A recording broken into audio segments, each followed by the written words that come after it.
Ang kwentong ito ay hango sa totoong buhay.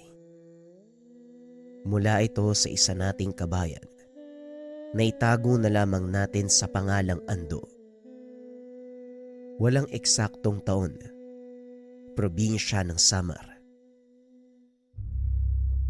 Ando, gabi na nasa bukid ka pa rin Mamaya madaanan ka ng amaranig dito Nako Mang Bigong, hindi po totoo yun. At saka kung madaanan man ako ng amaranig dito, hindi niya ako maaabutan. Mabilis po akong tumakbo, Manong. Ay nako iho, ibahin mo ang amaranhig na sinasabi ko Kahapon lang, may natagpo ang patay doon sa kabilang ibayo. Nakasabit pa nga sa puno Parang tinuyo yung katawan ng taong yon. Sinipsip ng kung anong nilalangan lahat ng dugo niya, pero ang nakakapagtaka, wala namang nakitang sugat. Si Kanasyo, yung manggagamot na nanggagahasa ng pasyente niya. Narinig ko na po yun. Bagay lang sa kanya nangyari. Mapagsamantala kasi siya. Yun na nga ang nakakapagtaka. Manggagamot si Nasyo, pero nagawa siyang patayin ng kung anong nilalang. Ano pa kaya tayong pangkaraniwang tao? Ay nako, diyan ka na nga, uuwi na ako. Mamaya maabutan pa ako nung nilalang Susunod na lang ho ako, Mang Bigong. Mag-iingat po kayo. Nakatira si Ando sa isang maliit na pamayanan sa paanan ng bundok. Hindi nabanggit ang eksaktong lugar upang maprotektahan nito at ang mga taong nakatira sa nasabing baryo. Pagsasaka ang pangunahing hanap buhay na nakagisna ni Ando. Tabako ang pangunahing pananim dahil ito ang pinakaangkop sa lugar. Bagaman paanan ng kabundukan ang sakahan, mas mataas pa din ito kaysa sa iba, kaya hindi masyadong naaabot ng patubig. Tanging ang maliit na sapa mula sa bukal ang pinagkukunan nila ng pangdilig. Pahirapan ang pagpapatubig dahil hindi lang naman sila ang gumagamit nito. Kailangang tiyagain ang pagpapadaloy ng tubig mula sa bukal papunta sa kanilang taniman. Lalo na tuwing tagtuyot. Kadalasan nagkakairingan pa ang karatig saka nila Ando dahil na din sa pag-aagawa ng tubig. Hindi naman nakikisali ang binata sa kadailanang hindi naman ganon katakaw sa tubig ang tabako. Kailangan lang damuhan ng puno upang makahinga at makakuha ng sapat na nutrisyon mula sa araw. Mas berde ang dahon, mas maganda ang kinakalabasan ng tabako. Mabusisi ang pagtatanim ng tabako, lalo na kapag mula sa buto. Simula pagtubo, kailangan malinis ang puno at walang damong tumutubo sa paligid. Dahil na rin sa lawak ng taniman nila Ando, minsan inaabot sila ng maghapon sa pagtatambak ng puno at paglilinis. Sulit naman ang paghihirap nila dahil malaki ang kinikita sa pagbebenta ng mga tinuyong dahon ng tabako. Ibinabagsak nila ito sa bayan o kaya naman ipinagbibili sa mga kababaryo. Karamihan sa mga taga roon, purong tabako ang ginagamit bilang maskada at sigarilyo. Mas mabango daw ito. Mas matapang kaysa sa komersyal na tabakong nabibili sa tindahan. Minsan isang hapon, kakatapos lang ni Ando sa pagpapagpag ng kanilang pinatuyong dahon ng tabako, inihahanda niya ito para ipagbili sa baryo. Nang may isang lalaking napadaan, nagtanong tungkol sa kanilang produkto. Magandang hapon, kaibigan. May nakapagturo sa akin na dito daw makakabili ng magandang klase ng tabako. Maaari ba ako makabili ng kahit ilang dahon lang? Magkano ba? Baka hindi kasi kumasya ang pera ko. Wika ng lalaki. Naku, sakto, nagpapagpag ako. Magkano po ba ang pera niyo? Ipinakita ng lalaki ang hawak na pera. Walang pagdadalawang isip na binigyan ni Ando ng 6 na dahon ang lalaki. Hindi ka na ba mamalulugi, kaibigan? Mukhang marami to O wag niyo pong alalahanin yan, Manong. Ituring niyo yan na pagpapasalamat ko sa magandang ani namin ngayong taon. Napaupo ang lalaki. Pumihit ng kaperasong dahon. Inilagay sa pipa. Totoo nga ang sinasabi ng mga tao. Magandang klase nga ang tabakong binibenta nyo. Wika ng lalaki. Napatingin ito sa langit at napansing papadilim. Kaya nagmadali na itong umalis. Manong, saan pa po kayo pupunta niyan? Magagabi na. May kamag-anak ba kayo dito? Sa totoo lang, wala akong kamag-anak dito. May hinahanap ako kaso parang maling baryo yata ang napuntahan ko. At dahil walang kasama sa tahanan, nagmagandang loob si Ando. Inanyayaan ng lalaki na magpalipas ng gabi. Ganun ho ba? Kung gusto nyo, dito na muna kayo magpalipas ng gabi. Bukas na kayo tumuloy, delikado pa naman sa daanan. Hindi ba nakakabala sa mga kasama mo? Nakakahiya naman. Hindi naman, mag-isa lang kasi ako dito ngayon . Mukhang kailangan nyo na masisilungan. Babagsak pa yung malakas na ulan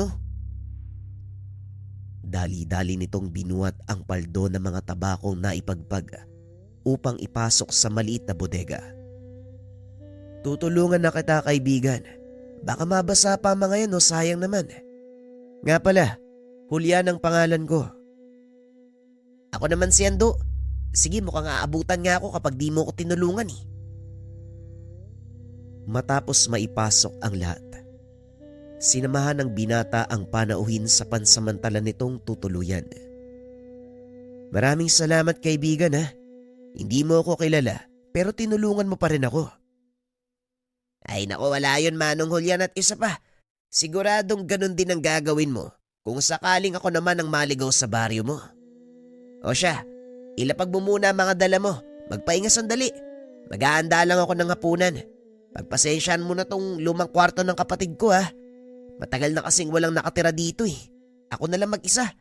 Nasa bayan si nanay at tatay. Nag-usap pa ang mga ito. Habang kumakain na pag-alaman ng binata na manggagamot itong si Julian, naglalakbay siya dahil may hinahanap na tao. Matagal ko na rin hinahanap yung taong yun . Mga 2 taon simula nang umalis siya sa baryo namin. Kung hindi naman kalabisan, Manong Julian, pwede ko po bang malaman ang dahilan? Bakit niyo po ba hinahanap ang taong yun? Huminga ng malalim si Julian. Tumitig ng seryoso kay Ando. Wala akong ibang pinagsasabihan nito, Ando. At dahil nagtiwala ka sa akin, pagkakatiwalaan din kita. Siguro naman, narinig mo ang usapan tungkol sa gumagalang amaranhig. Oo, nung isang araw may nakapagsabi sa akin tungkol dun . Ano bang kinalaman ng hinahanap mo sa amaranhig na yun? Ang sinasabi nilang amaranhig, siya ang hinahanap ko. Isa siyang antingerong kagaya ko, pero naging amaranhig dahil walang napagpasahan ng kanyang kakayahan. Teka, Manong hindi ko maintindihan . Antingero tapos naging amaranhig. Paano nangyari yung ganun? Ganito, Ando. Ang isang taong nabiyayaan ng kaalaman ng lihim na karunungan, nagkakaroon ng pambihirang kakayahan. Nagiging mas malakas ang kanilang kaluluwa, lalo na ang koneksyon nila sa mga elemento. Ang ilan ay sinasamantala ang kakayahang ito upang magkaroon ng malakas sa kapangyarihan. Gaya na lang ng mga manggagamot. Ngunit may kapalit ang kapangyarihang ito. Yun ay kailangang ipasa na may tangan ng kakayahan niya sa isang tao. Dahil sa oras na hindi niya ito magawa, patuloy na mabubuhay ang kanyang katawang lupa kahit nilisan na ito ng kaluluwa. Naglalakad na bangkay. Parang ganun?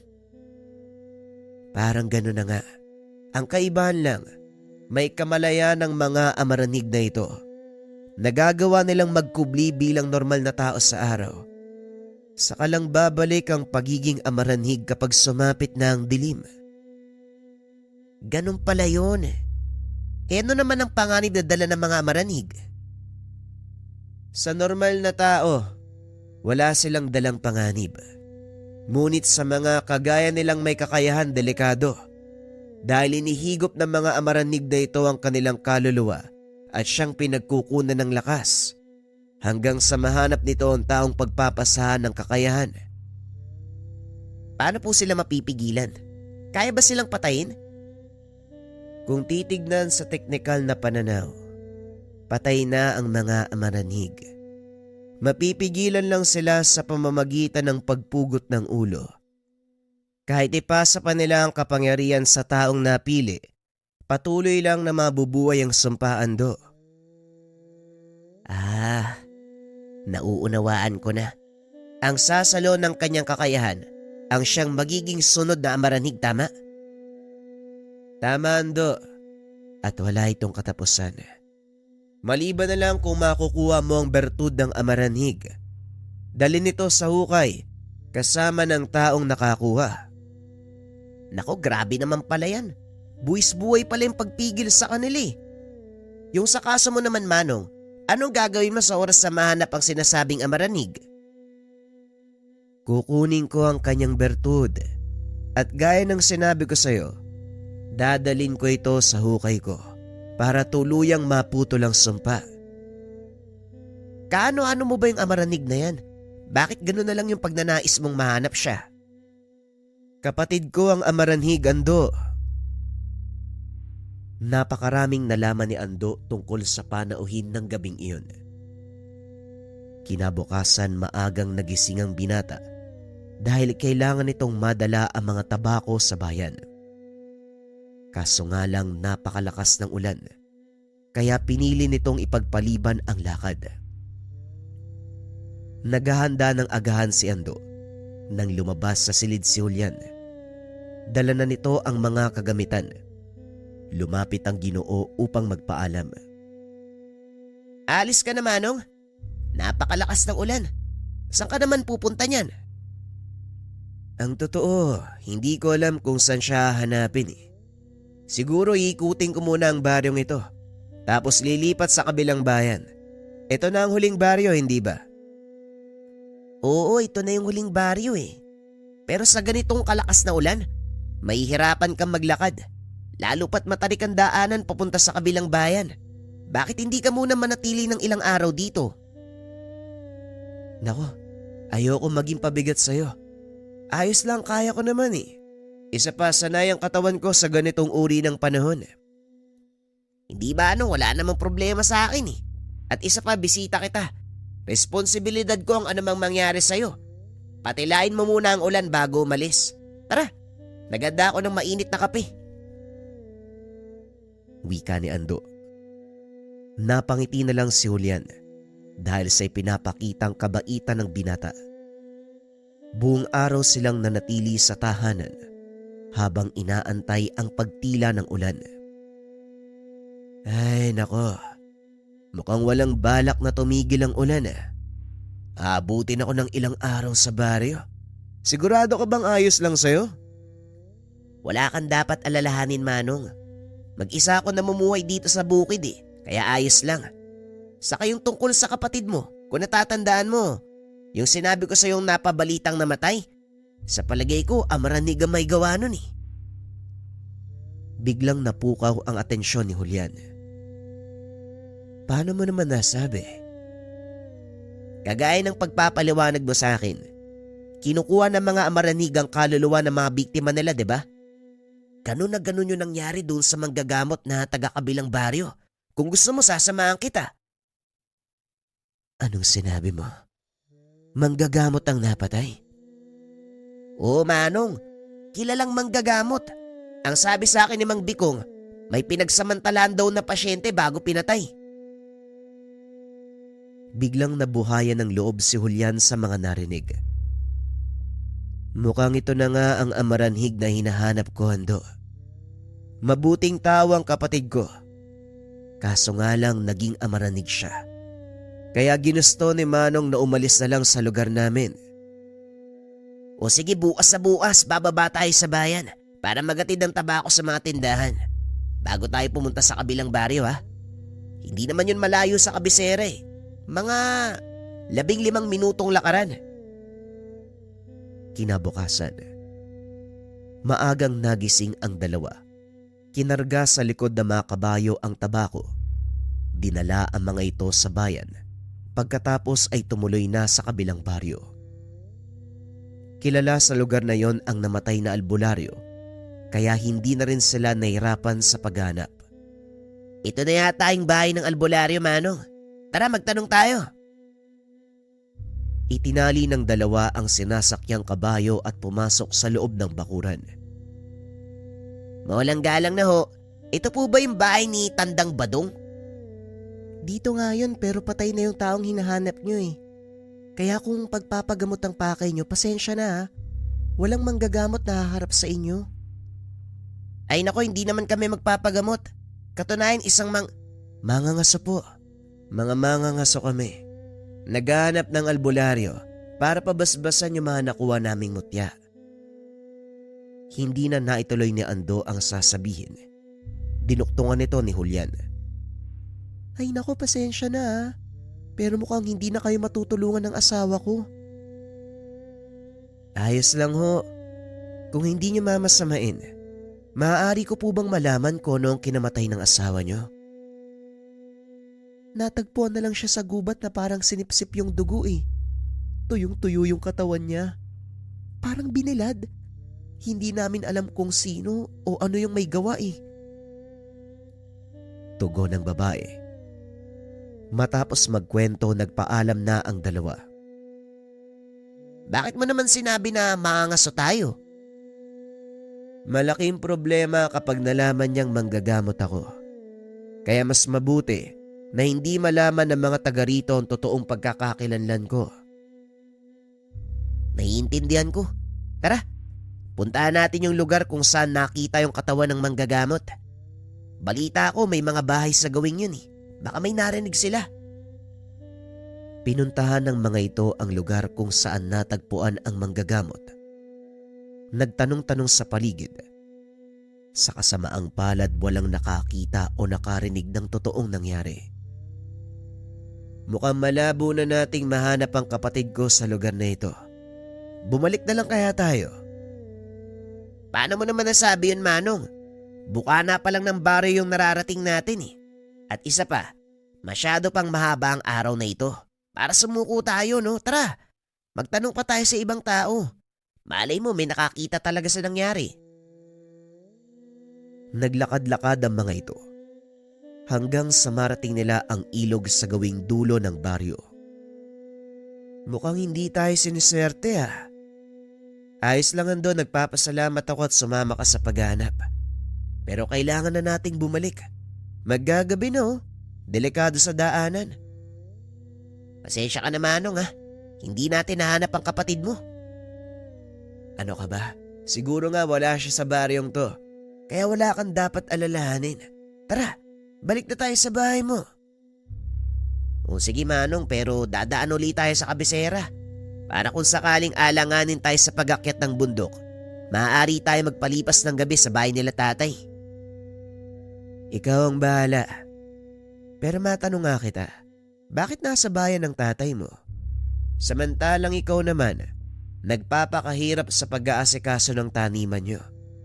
Hindi ba dapat responsibilidad ng tatay nyo yun? Naku Manong, sumakabilang bahay na yung tatay ko eh. Sumama kay Aling Masing. Pareho naman silang biyudo at biyuda, kaya hinayaan ko na lang. Doon siya masaya eh. Paminsan naman umuwi si tatay sa bukid. At saka wala namang problema kay Aling Masing. Mabait naman siya eh. Habang naglalakad ang mga ito, may kung anong napansin si Julian sa paligid. 5:00 pa lang ng hapon ng mga sandaling iyon. Ngunit nagmamadali na ang mga tao na makauwi sa kanilang mga tahanan. Dahil hindi alam ang nangyayari, nagtanong si Ando. Manong, ano pong nangyayari? Naku, umalis na kayo dito. Maghanap kayo ng mapagtataguan. Siguraduhin nyo na may baitang o hagdan yung pagtataguan nyo kung ayaw nyong maabot ng amaranhig. Amaranhig? Sigurado po ba kayo, Manong? Oo, iho. Halos gabi-gabi siyang sumasalakay dito. Kamakailan lang, isang kagawad ng baryong kinain ng Amaranig eh. Nagkatinginan ang dalawa. Dali-daling umalis papunta sa kabisera ng baryong iyon. Hindi naman ito kalayuan mula sa kanilang kinaroroonan. Pagdating sa lugar, nakita ng mga ito ang tanod na nagtitipon, armado ng mga itak at sibat. Ang ilan ay may dala pang mga lubid at banig. Nilapitan ni Julian ang isa sa mga ito at tinanong, "Manong, magandang hapon. Ano pong ginagawa niyo?"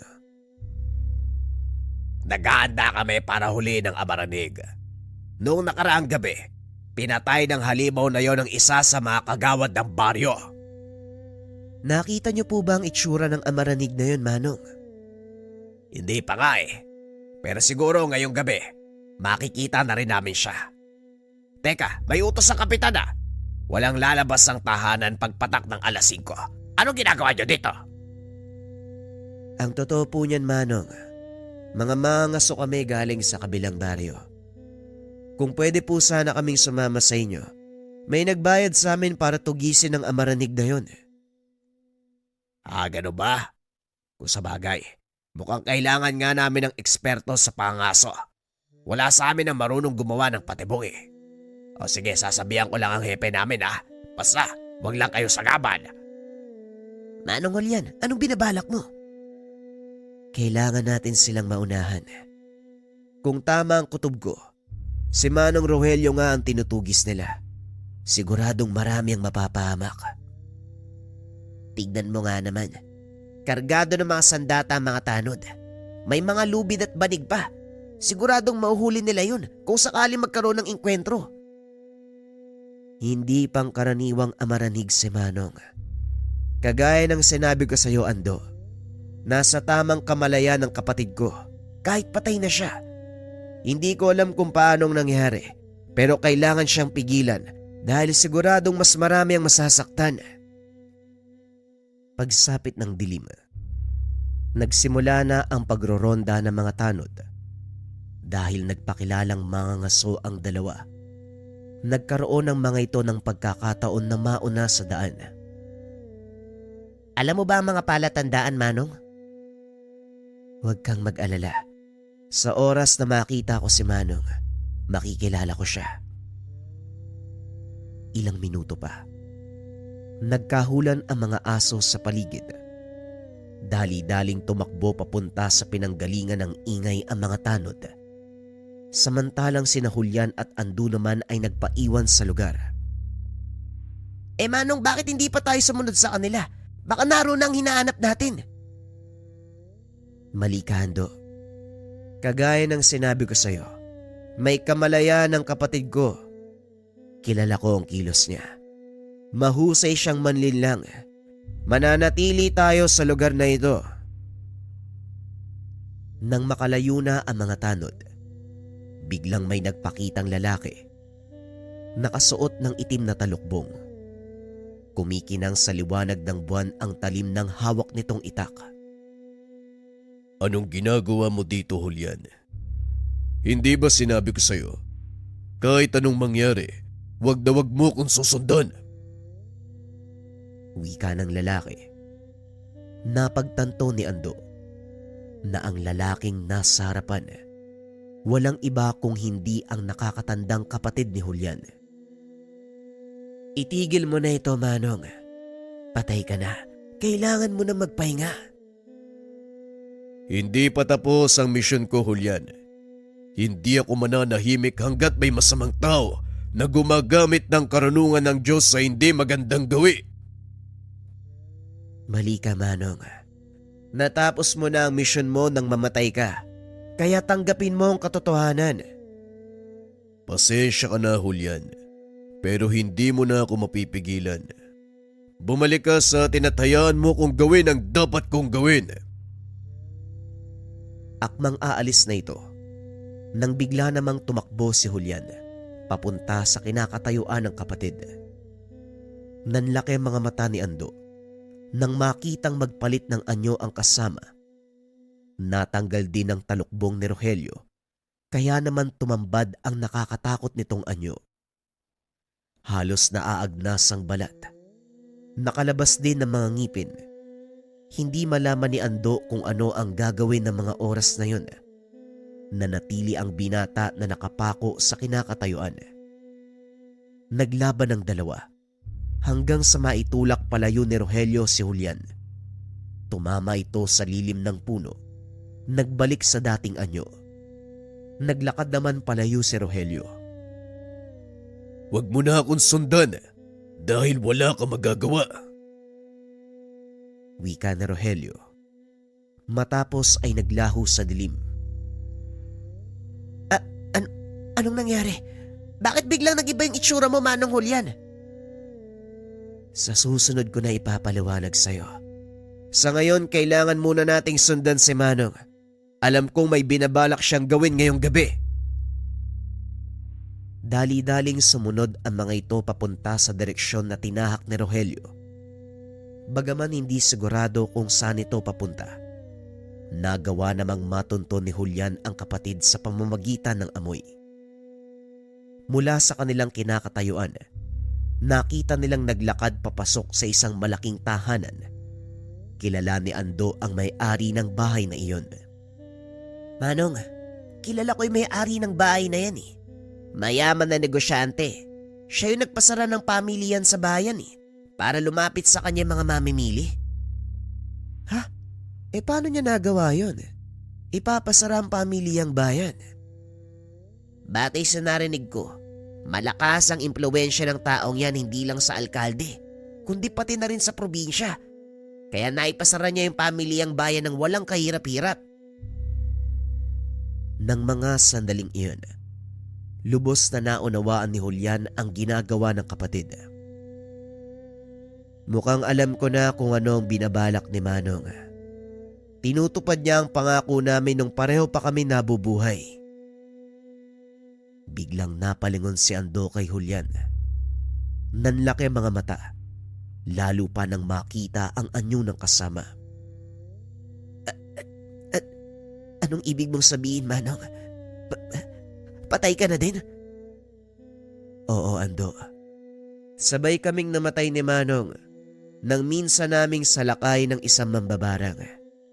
Hindi namin nakalain na napakalakas nito, kaya pareho kami napahamak. Pinagsisisihan ko ang araw na yon, lalo pa nang muli akong bumangon mula sa hukay. Hindi naman makapagsalita si Ando. Hindi man lang nito namalaya na patay na si Julian. Ilang minuto pa ang nakalipas. Nakarinig sila ng sigawan, kaya dali-daling pumasok ang mga ito sa malaking bahay. Nakita nila si Rogelio. Sakal-sakal ang mayamang negosyante. Hinihigop mula sa bibig ang kaluluwa. Pipigilan pa sana ni Julian ang kapatid. Kaso nga lang hindi siya makaalis sa kinaroroonan, lalo pa nang titigan siya ni Rogelio. Bakit hindi ka marunong makinig, Julian? Bumalik ka na sa baryo natin. Hayaan mo kung ituloy ang ating misyon. Hindi, Manong. Kailangan na nating bumalik kung saan tayo nararapat. Pag-uusap ng dalawa. Naglabas ng maliit na libreta si Julian. Inusal sa harapan ng kapatid. Napasigaw si Rogelio. Maya-maya ay nawalan ng malay. Nagbalik din ito sa dating anyo. Kailangan na natin siyang alisin sa lugar na ito. Pwede bang dali natin ang kapatid ko sa bahay mo? Oo naman, Manong, halika na, bago pa tayo abutan ng mga tanod. Dali-daling kinuha ng binata ang mga kabayo sa kabisera. Dinala ang mga ito sa kinaroroonan ng magkapatid. Matapos ay tumuloy na papunta sa bukid. Maraming salamat, Ando. Kahit nalaman mo na ang katotohanan, hindi ka pa rin nagdalawang isip na tumulong. Walang anuman, Manong. Kagaya ng sinabi ko, kung sakaling ikaw ang nasa kalagayan ko, ganun din naman ang gagawin mo eh. Sandali lang ha, mag-aanda ako ng silid na matutulugan ng kapatid mo. Hanga si Julian sa kabaitan ng binata. Kaya naman napag-isip-isip niyang pagkalooban nito ng mutya. Nga pala, Ando, tanggapin mo ang bagay na to. Proteksyon laban sa masamang elemento. Proteksyon sa masamang elemento? Nandyan ka naman ah. Hindi sa lahat ng oras nandito ako para makatulong. Magagamit mo ang mutyang yan sa oras na malagay ka sa panganib. Bilang pasasalamat na din sa kabaitan mo sa aming magkapatid. Nga pala, Manong, paano mong napatulog si Manong Rogelio kanina? Ginamitan ko siya ng dasal pang paralisa. Pansamantala mawawalan siya ng malay at manghihina. Sa ganung paraan, may papaliwanag ko sa kanya ng mabuti ang lahat. Nalibang sa pag-uusap ang dalawa. Hindi na malayan ng mga ito ang takbo ng oras. Nagulat na lang si Ando nang biglang tumilaok ang alagang tandang. Naku, umaga na pala. Hindi na tayo nakapagpahinga. Maiwan ko muna kayong dalawa dito, Manong ha. Kailangan ko magpatubig ng taniman eh. Tutulungan na kita. Alam kong pagod ka rin mula sa ginawa nating paghahanap kay Manong. Mas maraming kamay, mas mabilis matatapos ang trabaho. Tutulong ako para makabawi sa abala mo sa binatang to. Nanlaki ang mga mata ni Ando nang makita ang anyong taon ni Rogelio. Matipuno ang pangangatawan. Mahaba ang buhok. Hindi mo aakalaing patay na ito. Sana pag namatay ako, ganyan kakisig yung katawan ko. Huwag mo nang hilingin. Hindi mo magugustuhan ng ganitong antas, Ando. Mas magandang makapagpahinga ng matiwasay. Tama si Julian. Nagbalik lang kami dahil may mga bagay na kailangan tapusin. Tugon ng magkapatid habang naglalakad papunta sa taniman. Natapos ng mga ito ang trabaho ng maaga. Pag-uwi sa tahanan, nagluto ng tanghalian si Ando. Pagkatapos kumain ay natulog na ito. Samantalang sina Julian at Rogelio naman ay patuloy na nag-uusap. Walang malay ang binatang yan sa totoong nangyayari. Hanggat maaari, iwasan mong masangkot siya sa kaguluhan. Kung ayaw mong mailipat sa kanya ang sumpa ng pagiging amaranig ng hindi mo namamalayan. Alam ko naman ho yun, Manong. At isa pa, hindi naman ako magtatagal sa lugar na ito, lalo pat nahanap na kita. Bakit hindi na lang tayo sabay na bumalik sa baryo? Magpahinga na tayo. Lingid sa kalaman ng mga ito. Nakikinig sa usapan si Ando. Nagkukunwari na tulog. Hindi maaari, Julian. Kailangan kong matalo ang mambabarang na yon para tuluyang maputol ang sumpa. Saka pa lamang ako makakapagpahinga. Damay din ako sa nangyayari. Kaya hindi mo kailangang solohin ang laban. Nandito ako. Magkapatid tayo. Sa buhay man o kahit sa kamatayan. Maraming salamat kung ganun. Paano natin hahanapin ang mambabarang? Nararamdaman kong malapit lang siya sa lugar na ito. Kaya dito tayo magsisimula. Pag-uusap ng dalawa. Biglang bumalik kay Ando ang alaala ng nakakatanda nitong kapatid. Namatay sa sakuna. 5 taon ang nakakaraan. Kung gusto nyo, habang hinahanap kayo mambabarang na yon, dumito muna kayo. Biglang napalingon ang magkapatid. Nakita si Ando. May dalang 3 tasa ng kape. Teka, akala ko tulog ka. Paano ko makakatulog? Ang ingay ng kuliglig. Tapos may kung ano pang gumagapang sa pako kanina. Saka yung binigay mo sa akin, umiinit sa bulsa parang gumagalaw. Nagkatinginan ang dalawa. Tinanong ni Rogelio ang binata. Kuliglig, wala kami naririnig ah. Anong ibig mong sabihin may gumagapang sa paa mo? Nanlaki ang mga mata ni Julian nang idako nito ang tingin sa binti ng binata. Isang malaking alupihan ang gumagapang paikot. Huwag kang kikilos, Ando. Huwag na huwag kang yuyuko. Tumingin ka lang kay Manong Rogelio. Tama, Ando. Tumingin ka lang sa akin. Huwag kang matatakot. Nagtaka si Rogelio dahil parang walang reaksyon sa mukha ng binata. Sa isip nito, malamang hindi alam ni Ando kung gaano kaseryoso ang sitwasyon, kaya hindi ito nakakaramdam ng takot. Bakit, Manong Julian? Ano bang meron sa alupian na yan?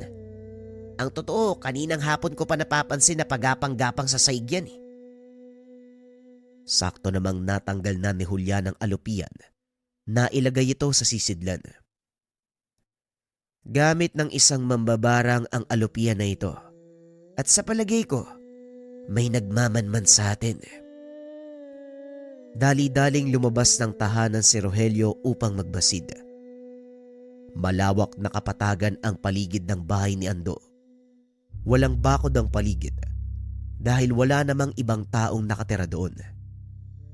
Maya-maya ay lumabas si Julian. Tinawag ang nakakatandang kapatid. Manong, hindi magpapakita sa iyo ang mambabarang na yan. At sa palagay ko, hindi siya nag-iisa. Pumasok ng bahay si Rogelio at kinausap ang kapatid. Alam ko, nararamdaman ko na higit sa 2 ang kalaban natin. Subukan mong tuntunin ang kinaroroonan ng mga yan. Ngayong gabi, tutugisin natin sila. Manunugis ng mambabarang? Mukhang masaya yan ah. Pwede ba akong sumama? Napasapo na lang ng ulo si Julian. Dahil nakalimutan ito, may mortal na kasama. Dali-dali itong nagpunta sa kusina at kumuha ng itak. May magagawa ka ba para pigilan ang binatang yan? Sa palagay ko, Manong, wala. Mukha namang buo ang loob niya sa gagawin natin. Kaya hayaan mo nang sumama. Ando, makinig kang mabuti. Hindi laro ang pupunta namin. Kung gusto mong sumama, hindi ka namin pipigilan. Pero pakiusap lang, huwag kang gagawa ng anumang bagay na ikakapahamak mo. Malinaw pa sa sikat ng araw, Manong Rogelio. Kung handa na kayo, tara, simulan natin ang pagtugis. Wika ni Julian. Pinakawalan nito ang alupian at hinayaang gumapang. Hindi man natin susundan yung alupian, Manong. Huwag kang atat, Ando. Antayin mo. Dahil kusa tayong dadali ng alupian na yan sa kinaroroonan ng kanyang Panginoon. Maya-maya pa ay nagsimula ng maglakad si Rogelio. Narating nito ang masukal na hangganan ng bakuran nila Ando. Napakalawak naman kasi ng bakuran mo, Ando. Hindi ka ba natatakot mag-isa dito? Wala namang gagalaw sa akin dito eh. At saka ngayon ko pa nga lang naranasan yung ganitong gawain. Hindi ko nga akalaing totoo pala yung mga kagaya nyo eh. Maniwala ka na. Dahil simula sa araw na ito, magiging parte na ng buhay mo ang mga ganitong pangyayari. Pasensya ka na, Ando. Pati ikaw nadamay sa ganito. Walang problema. Medyo nababagot din ako sa buhay ko ngayon eh. Ayos lang yan. Ang saya nga eh. Maya-maya ay huminto sa paglalakad si Rogelio. Nakita nito ang isang maliit na dampa. Alam mo ba na may nakatira sa lugar na ito, Ando? Oo, siya ay nagtatanim ng sitaw dyan sa kabilang taniman. Kung ganon, kilala mo ang taong yan. Siya si Mang Bikong, nakatira sa kubo na yan. Pero hindi siya naglalagi paggabi. Umuwi yun sa kanilang bahay sa kabisera. Mukhang may tao sa loob. Diyan pumunta ang sinusundan nating alupian. Wika ni Rogelio sabay tulak ng pinto ng kubo. Tumambad sa kanila ang napakaraming garapon na punong-puno ng insekto. Ang ilan ay mga patay na ahas, nakababad sa langis. May mga parte din ng kamay na nakalagay sa mga sisidlan. Teka, aswang pala si Mang Bikong. Mukhang hindi ang kakilala mo ang aswang. Kung hindi ang matandang yan. Ang buong akala ko, mambabarang ang makakalaban namin dito. Wika ni Julian habang nakatitig sa matanda na nakatayo sa sulok. Bigla itong umangil, tumalon palabas ng bintana. Nag-unahan ng magkapatid sa paghabol, bagay na ipinagtataka ni Ando. Sinundan ng binata sina Julian at Rogelio at habang nasa daan nagbabangayan ang mga ito. Kung sino makahuli, siya ang kakain. Maliwanag? Maliwanag, Manong. Patuloy silang tumatakbo. Lumabas ng kakawayan ng matanda. Dali-dali namang sinundan ng dalawa. Nang may isa pang nilalang ang biglang nagpakita. Hinarangan nito ang dalawang amaranhig para makaligtas ang kasama. Mukhang hindi na natin kailangan mag-agawan, Julian. Ikaw ang bahala sa isang to at ako naman ang hahabol sa matanda. Matagal na rin akong hindi nakakakuha ng kaluluwa ng mga mambabarang. Wika ni Rogelio. Matapos ay sinundan nito ang matanda. Habang si Julian nakikipagbuno sa lalaking humarang sa kanila. Nakita ni Ando kung paanong makipaglaban ang amaranhig. Namangha ito sa lakas sa taglay ng kaibigan. Iniampas ni Julian ang kalaban sa lupa. Ilang beses niya itong ginawa. Hanggang sa tuluyang manghina, hinawakan niya ito sa magkabilang pisngi. Binuka ang bibig. Nagliwanag ang mga mata ng kalaban na tila may lumalabas na enerhiya mula sa bibig. Pumasok sa bunganga ni Julian ang enerhiya, kagaya ng nasaksiyan nito kay Rogelio. Saka pa lamang napagtanto ng binata na ang enerhiyang yun, kaluluwa ng aswang. Maya-maya dumating si Rogelio. Hila-hila ang tuyong katawan ng kanyang biktima. Mga wala palang sinabi tong mga to eh. Mahinang klase sila. Sinubukan mang biktima dito sa baryo at ikaw ang pinagdiskita nila, Ando. Malas lang na mga lintik. Nagkataong nandito kami. Ibang klase. Anong nangyari sa kaluluwa nila, Manong? Nagtataka ang dalawa kung bakit tila hindi nakakaramdam ng takot ang binata. Kinakain namin ang kaluluwa nila para magsilbing lakas. Pero teka, bakit parang hindi ka nakakaramdam ng takot? Kung ibang tao ang nakakita, malamang tumakbo na eh. Pero ikaw, ibang klase ka ha? Nagawa mo pang magtanong. Bakit naman ako matatakot, Manong? Mabait naman kayo sa akin eh. At isa pa, masamang tao ang pinatay nyo kaya ayos lang yan. Ang totoo, hanga pa nga ako sa inyong dalawa eh. Talagang kahit kamatayan, hindi kayo nagpapapigil para tumulong sa iba. Wika ni Ando. Matapos ang kaganapan, lubos na naunawaan ni Ando ang kakayahan ng magkapatid. Ipinaliwanag din ni Rogelio ang buong pangyayari. Nasorpresa ito sa naging tugon ng binata. Sasamahan ko po kayo hanggang sa mahanap nyo nagbigay ng sumpa na yan. Gusto ko po nandun ako eh, hanggang sa magtagumpay kayo. Alam mong hindi kailangan yan, Ando. Pero bakit mo ginagawa? Sa buong buhay ko, hinahanap ko yung sagot sa tanong na ano ba ang dahilan kung bakit ako sinilang. Nasagot na yan eh, nung makilala kayong dalawa. O siya, kung yan ang gusto mo. Sa umaga, tuturuan kita ng tamang pakikipaglaban at paggamit ng mga usal pang depensa. Sa gabi, si Manong Rogelio naman ang magtuturo sa'yo kung paanong gamitin ang mga dasal pang depensa. Medyo mahabang pagsasanay ang pagdaraanan mo. Pero kailangan Ando, dahil manganganib ang buhay mo kung wala kang alam. Wika ni Julian. Pumayag naman ang binata. Nang mga sumunod na araw, sinimula ng dalawa ang pagtuturo. Nasorpresa ang mga ito dahil napakabilis matutunan ng binata ang lahat. Idagdag mo pa ang mutsyang ibinigay ni Julian. Pambihira ka talaga, Ando. Anong klaseng tao ka ba? Bakit ang bilis mong matuto? Siguro Manong kapag nasa puso mo yung pinag-aaralan, mabilis mong matututunan. Bakit naman ako? Isinapuso ko naman yung pagsasanay ko noon. Pero inabot ako ng 1 dekada. Samantalang ikaw 1 buwan. Wala na ako maituturo pa sa iyo, Ando. Masaya ako dahil naipasa ko sa iyo mga kaalaman. Ngunit ang kinakatakot ko, baka maging katulad ka rin namin. Ang maipapayo ko lang sa iyo, kaibigan, huwag kang magtatanim ng galit sa puso dahil ito ang pinag-uugatan ng paghihiganti at hindi ka nito papatahimikin.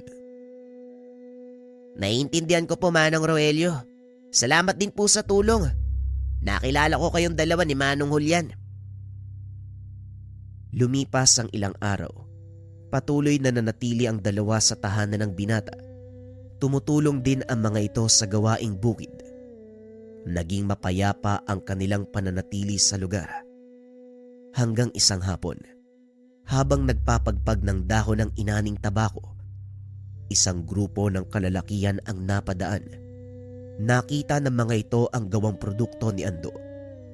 Kaya huminto sila upang magtanong. Magandang klase ba ng tabako mga to? Tanong lang lalaki. Napansin ito ni Julian. Akmang lalapit sana kay Ando upang tumulong nang bigla siyang pigilan ni Rogelio. Hayaan mo si Ando. Tignan natin kung may natutunan siya sa mga tinuro mo. Wika ni Rogelio. Tumayo lang habang nakapamewang si Julian. Oo nga ano. Mukhang hindi gagawa ng mabuti mga taong yan. Tugon ni Julian. Opo, magandang klase ng tabako mga yan. Bibili po ba kayo? Bibili? Hindi mo ba ako nakikilala? Ako si Commander Baste. Pinuno ng mga rebelde. Okay dyan, kunin niyo ang lahat ng mga tabako dito. Kailangan na mga kasama natin sa kampo mga yan. Para naman umusok yung mga bunganga nila. Rebelde? Commander Baste, mukhang ngayon ko lang narinig yung pangalan mo dito eh. At ikaw dyan, oy. Subukan mong kunin yung hilera dyan. Sa oras na iangat mo yan sa lupa, puputulang kita ng kamay. Pasensya ka na, Commander Bastos. Baste. Ang pangalan mo hirap bigkasin. Pero hindi kayo makakakuha ng kahit isang pirasong tabako mula sa pinaldo ko. Inilabas ni Baste ang baril.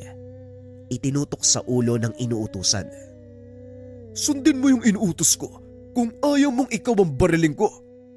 At ikaw naman masyado ka matapang ha. Alam mo ba ang ginagawa namin sa mga kagaya mo? Hindi. Ano ba? Nanlaki ang mga mata ng rebelde sa naging reaksyon ng binata. Wala man lang nakitang takot kay Ando kahit nasa bingit na ng kamatayan. Hindi ka ba natatakot mamatay? Ang lakas ng loob mong pilosopoy na ko ah. Baka nagsasawa ka na sa buhay mo. Hindi naman ako natatakot mamatay. May dapat ba akong katakutan? At saka bakit naman ako magsasawa sa buhay ko? Masayang kasama yung dalawa na yan oh. Tugon ni Ando.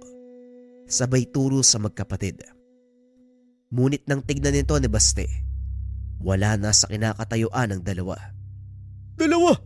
Sino ba yung... Bitawan mo ang baril mo kung ayaw mong lamunin kita ng buo.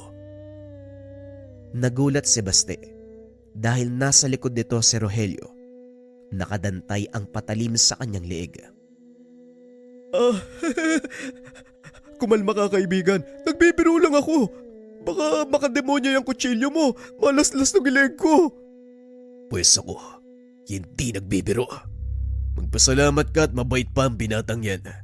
Dahil kung nagkataong mainit ang ulo, baka hindi lang to ang abutin mo.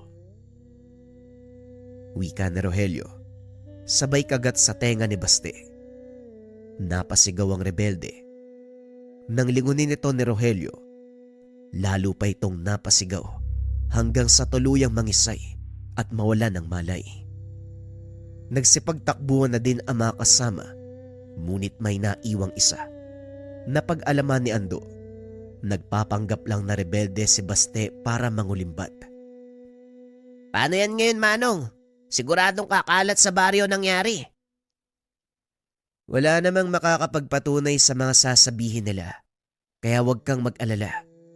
O siya, ituloy mo na ang ginagawa mo nang mayatid na natin sa baryo yung produkto mo. Matapos ang pagpapagpag ng mga dahon ng tabako, nagharap sa mesa ang tatlo. Naglabas ng lambanog si Rogelio. Saan ang galing ang lambanog mo, Manong? Kinuha ko doon sa nagpanggap na tulisan. Eto, tikman natin. Mukhang masarap ang pagkakagawa.